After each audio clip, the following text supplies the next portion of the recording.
स्कंद 4 24वां अध्याय। पृथु की वंश परंपरा और प्रचेताओं को भगवान रुद्र का उपदेश। श्री मैत्रेय जी कहते हैं, विदुर जी महाराज, पृथु के बाद उनके पुत्र परम यशस्वी विजयताश्व राजा हुए। उनका अपने छोटे भाइयों पर बड़ा स्नेह था, इसलिए उन्होंने चारों को एक एक दिशा का अधिकार सौंप दिया। राजा विजयताश्व ने हर्यक्ष को पूर्व, धूम्रकेश को दक्षिण, वृक्क को पश्चिम और द्रवण को उत्तर दिशा का राज्य दिया। उन्होंने इंद्र से अंतर्धान होने की शक्ति प्राप्त की थी, इसलिए उन्हें अंतर्ध्यान भी कहते थे। उनकी पत्नी का नाम शिखंडनी था। उससे उनके 3 सुपुत्र हुए। उनके नाम पावक, पवमान और शुचि थे। पूर्व काल में वशिष्ठ जी का शाप होने से उपर्युक्त नाम के अग्नियों ने ही उनके रूप में जन्म लिया था। आगे चलकर योग मार्ग से ये फिर अग्नि रूप हो गए।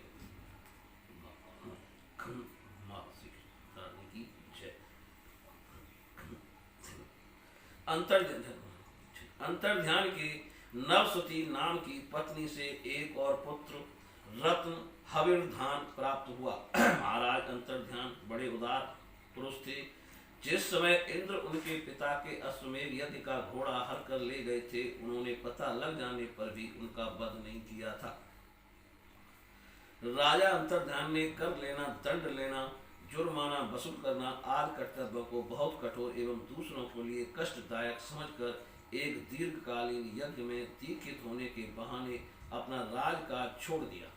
यज्ञ कार्य में लगे रहने पर भी उन आत्मज्ञानी राजा ने भक्त भयभंजन पूर्णतम परमात्मा की आराधना करके सुदृढ़ समाधि के द्वारा भगवान के दिव्य लोक को प्राप्त किया। विदुर जी, हविर्धान की पत्नी हविर्धानी ने बृहस्पति, गय, शुक्ल, कृष्ण, सत्य और जित व्रत नाम के 6 पुत्र पैदा किए।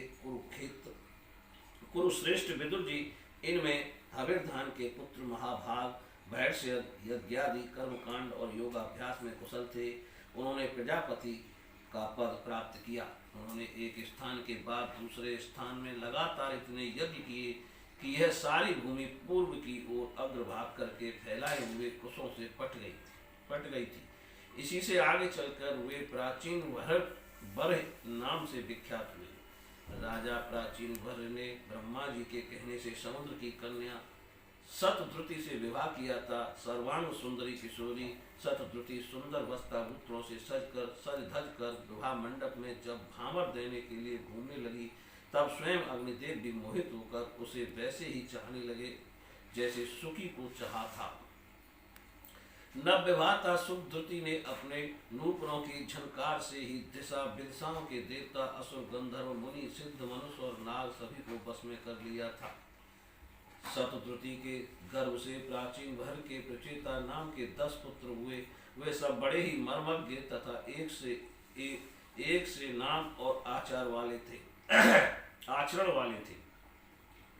जब पिता ने उन्हें संतान उत्पन्न करने का आदेश दिया, तब उन सब ने तपस्या करने के लिए समुद्र में प्रवेश किया। वहां 10,000 वर्ष तक तपस्या करते हुए उन्होंने तप का फल देने वाले श्री हरि की आराधना की।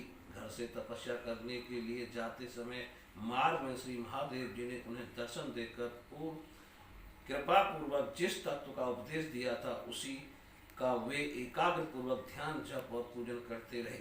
विदुर जी ने पूछा, ब्राह्मण, मार्ग में प्रचेताओं का श्री महादेव जी के साथ किस प्रकार समागम हुआ और उस पर प्रसन्न होकर भगवान शंकर ने उन्हें क्या उपदेश किया, वह सारी बात आप कृपा करके मुझसे कहिए।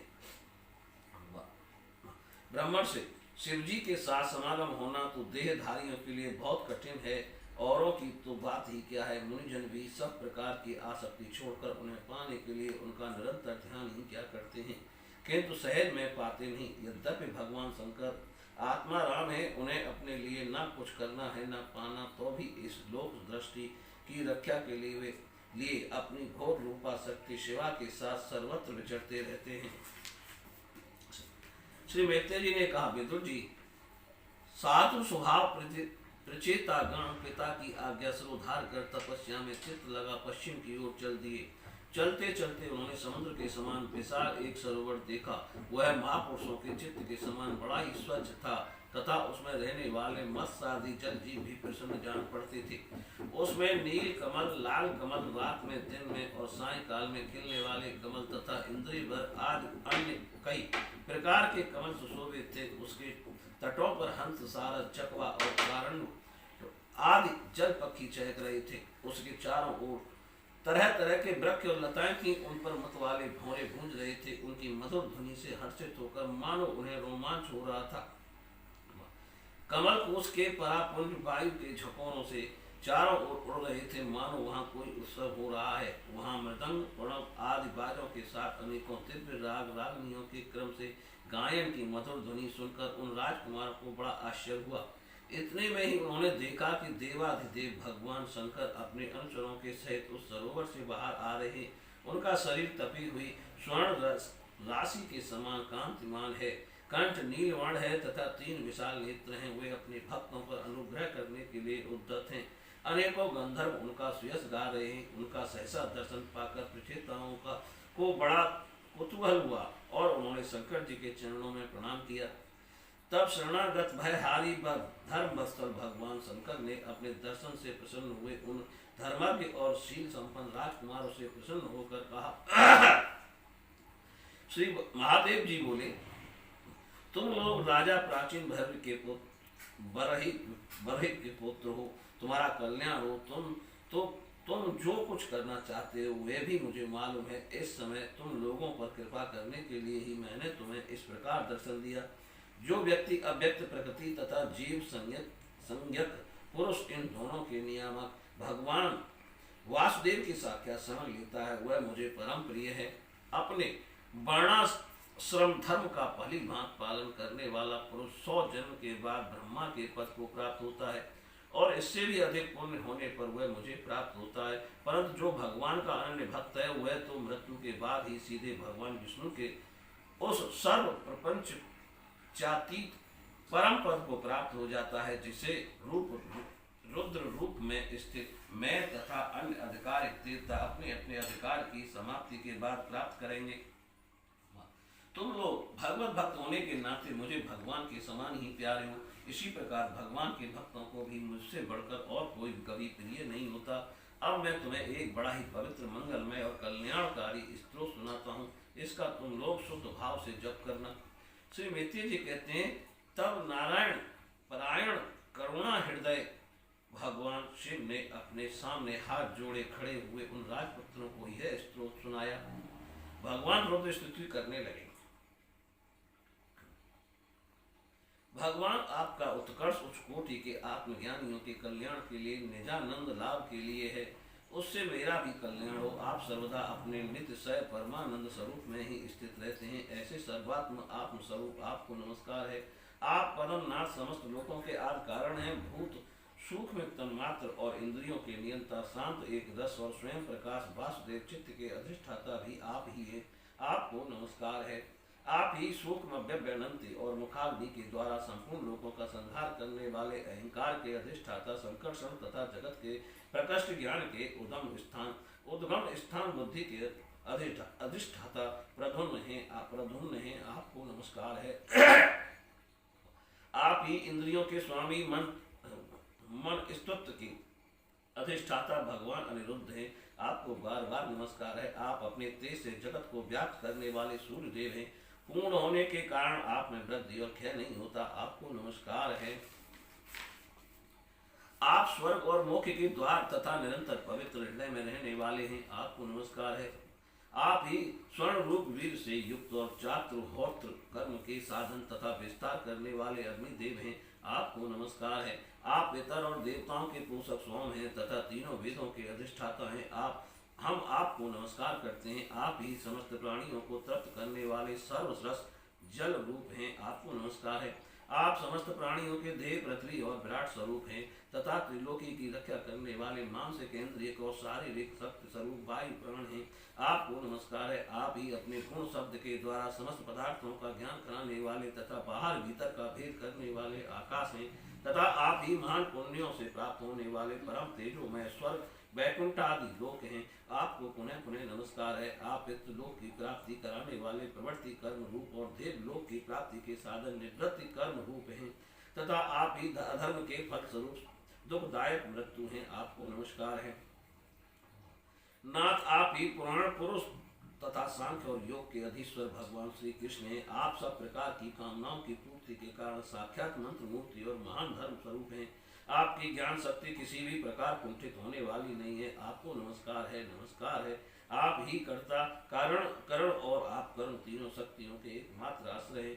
आप ही अहंकार के अधिष्ठाता रुद्र हैं। आप ही ज्ञान और क्रिया स्वरूप हैं तथा आपसे ही परा पश्यंती, मध्यमा और वैखरी चार प्रकार की वाणी की अभिव्यक्ति होती है। आपको नमस्कार है। प्रभु हमें आपके दर्शनों की अभिलाषा है, अतः आपके भक्तजन जिसका पूजन करते हैं और जो आपके निर्जनों की अत्यंत प्रिय है, अपने उस अनूप रूप की आप हमें झांकी कराइए। आपका वह रूप अपने गुणों से समस्त इंद्रियों को तृप्त करने वाला है। वह वर्षाकालीन मेघ के समान स्निग्ध, श्याम और संपूर्ण सौंदर्यों का सार सर्वस्व है। सुंदर चार विशाल भुजाएं, महामनोहर मुखार बिंद, कमल दल के समान नेत्र, सुंदर भुआएं, सुगण नासिका, मनमोहिनी दंत पंक्ति, कमोल कपोल युक्त मनोहर मुखमंडल और शोभाशाली का समान कर्ण युगल हैं। प्रतिपूर्ण उन्मत्त हास्य चिचितवन, काली काली घुंघराली अलकें, कमल कुसुम की केसर के समान फहराता हुआ पीताम्बर, झिलमिलाते हुए कुंडल, चमचमाते हुए मुकुट, कंकन, हार, नूपुर और मेखला आदि विचित्र आभूषण तथा शंख, चक्र, गदा, पद्म, बनमाला और कौस्तुभ मणि के कारण उसकी अपूर्व शोभा है। उसके सिंह के समान स्थूल कंधे हैं जिन पर हार, केयूर एवं कुंडल दायिनी कांति झिलमिलाती रहती है तथा कौस्तुभ मणि की कांति से सुशोभित मनोहर ग्रीवा है। उसका श्यामल वक्र स्थल श्री वस्त्र चिन्ह के रूप में लक्ष्मी जी का नित्य निवास होने के कारण कसौटी की शोभा को भी मात करता है। उसका त्रिवेणी से सुशोभित पीपल के पत्ते के समान सुडोल उदर श्वास के आने जाने से हिलता हुआ बड़ा ही मनोहर जान पड़ता है। उसमें जो भंवर के समान चक्करदार नाभि है वह इतनी गहरी है कि उससे उत्पन्न हुआ यह विश्व मानो फिर उसी में लीन होना चाहता है। श्याम वर्ण कट भाग में पीताम्बर और सुमन की मेखला शोभायमान है। समान और सुंदर चरण पिंडली, जांग और घुटनों के कारण आपका दिव्य विग्रह बड़ा ही सुगढ़ जान पड़ता है। आपके चरण कमलों की शोभा शरद ऋतु के कमल दल की कांति का भी तिरस्कार करती है। उनके नखों से जो प्रकाश निकलता है वह जीवों के हृदयंधकार को तत्काल नष्ट कर देता है। हमें आप कृपा करके भक्तों के भयारी एवं आश्रय स्वरूप उसी रूप का दर्शन कराइए। जगत गुरु, हम अज्ञान प्राणियों को अपनी प्राप्ति का मार्ग बतलाने वाले आप ही हमारे गुरु हैं। प्रभु, चित्त शुद्धि की अभिलाषा रखने वाले पुरुष को आपके इस रूप का निरंतर ध्यान करना चाहिए। इसकी भक्ति स्वधर्म का पालन करने वाले पुरुष को अभय करने वाली है। स्वर्ग का शासन करने वाला इंद्र भी आपको ही पाना चाहता है तथा विशुद्ध आत्मज्ञानियों को भी गति भी आप ही हैं। इस प्रकार आप सभी देहधारियों के लिए अत्यंत दुर्लभ हैं। केवल भक्तिमान पुरुष ही आपको पा सकते हैं। सत्पुरुषों के लिए भी दुर्लभ अनन्य भक्ति से भगवान को प्रसन्न करके जिनकी प्रसन्नता किसी अन्य साधना से दुस्साध है, ऐसा कौन होगा जो उनके चरण तल के अतिरिक्त और कुछ चाहेगा। जो काल अपने उद्यम में उत्साह और पराक्रम से फड़कती हुई भौं के इशारे से सारे संसार का संहार कर डालता है, वह भी आपके चरणों की शरण में गए हुए प्राणी पर अपना अधिकार नहीं मानता। ऐसे भगवान के प्रेमी भक्तों को यदि आधे क्षण के लिए भी समागम हो जाए तो उसके सामने मैं स्वर्ग और मोक्ष को कुछ नहीं समझता। फिर मृत्यु लोक के तुच्छ भोगों की तो बात ही क्या है। प्रभु, आपके चरण संपूर्ण पाप राशि को हर लेने वाले हैं। हम तो केवल यही चाहते हैं कि जिन लोगों ने आपकी कीर्ति और तीर्थ गंगा जी में आंतरिक और बाह्य स्नान करके मानसिक और शारीरिक दोनों प्रकार के पापों को धो डाला है तथा जो जीवों के प्रति दया, राग, द्वेष रहित चित्त एवं सरलता आदि गुणों से युक्त हैं, उन आपके भक्तजनों का संग हमें सदा प्राप्त होता रहे। यही हम पर आपकी बड़ी कृपा होगी। प्रयास ही आपके स्वरूप का दर्शन पा जाता है जिसमें यह सारा जगत दिखाई देता है और जो स्वयं संपूर्ण जगत में भास रहा है वह आकाश के समान विस्तृत और परम प्रकाश में ब्रह्म तत्व आप ही हैं। भगवान आपकी माया अनेक प्रकार के रूप धारण करती है, इसी के द्वारा आप इस प्रकार जगत की रचना, पालन और संहार करते हैं जैसे यह कोई सदृष्टु हो, किंतु इससे आप में किसी प्रकार का विकार नहीं आता। माया के कारण दूसरे लोगों में ही भेद बुद्धि उत्पन्न होती है। आप परमात्मा पर वह अपना प्रभाव डालने में असमर्थ होती है। आपको तो हम परम स्वतंत्र ही समझते हैं। आपका स्वरूप पंचभूत, इंद्रिय और अंतःकरण के प्रेरक रूप से उपलक्षित होता है। जो कर्मयोगी पुरुष सिद्ध प्राप्त करने के लिए तरह तरह के कर्मों द्वारा आपके इस सगुण साकार स्वरूप का श्रद्धा पूर्वक भलीभांति पूजन करते हैं, वे ही वेद और शास्त्रों के सच्चे मर्मज्ञ हैं। प्रभु आप ही अद्वितीय आदि पुरुष हैं। सृष्टि के पूर्व आपकी माया शक्ति सोई रहती है, फिर उसी के द्वारा सत्व, रज और तम रूप गुणों का भेद होता है और इसके बाद उन्हीं गुणों से महत्त्व, अहंकार, आकाश, वायु, अग्नि, जल, पृथ्वी, देवता, ऋषि और समस्त प्राणियों से युक्त इस जगत की उत्पत्ति होती है।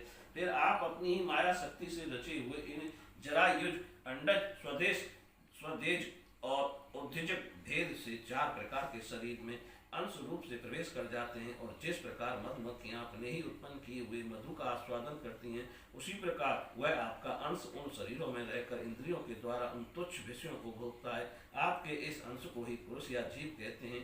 प्रभु आपका तत्व ज्ञान प्रत्यक्ष से नहीं अनुमान से होता है। प्रलय काल उपस्थित होने पर काल स्वरूप आप ही अपने प्रचंड एवं असह्य वेग से पृथ्वी आदि भूतों को अन्य भूतों से विचलित कराकर समस्त लोगों का संहार कर देते हैं। जैसे वायु अपने असहनीय एवं प्रचंड झोंकों से मेघों के द्वारा ही मेघों को तितर बितर करके नष्ट कर डालती है। भगवान यह मोहग्रस्त जीव प्रमाद बस हर समय इसी चिंता में रहता है कि अमुक कार्य करना है, इसका लोभ बढ़ गया है और इसे विषयों को ही लालसा बनी रहती है, किंतु आप सदा ही सजग रहते हैं। मुख से जीव लप लपाता हुआ सर्प जैसे चूहे को चट कर जाता है, उसी प्रकार आप अपने काल स्वरूप से उसे सहसा ले जाते हैं। आपकी अवहेलना करने के कारण अपनी आयु को व्यर्थ मानने वाला ऐसा कौन विद्वान होगा जो आपके चरण कमलों को विसारेगा।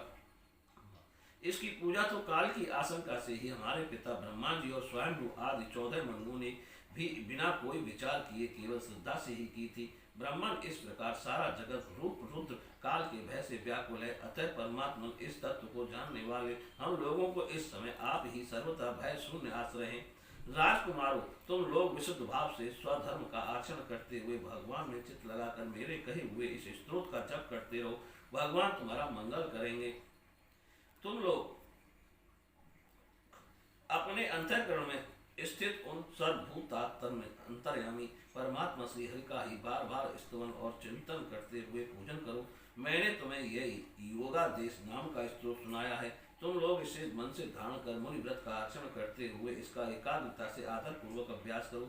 यह स्तोत्र पूर्व काल में जगत स्टार के इच्छुक प्रजापतियों के पति भगवान ब्रह्मा जी ने प्रजा उत्पन्न करने की इच्छा वाले हम भृगु आदि अपने पुत्रों को सुनाया था।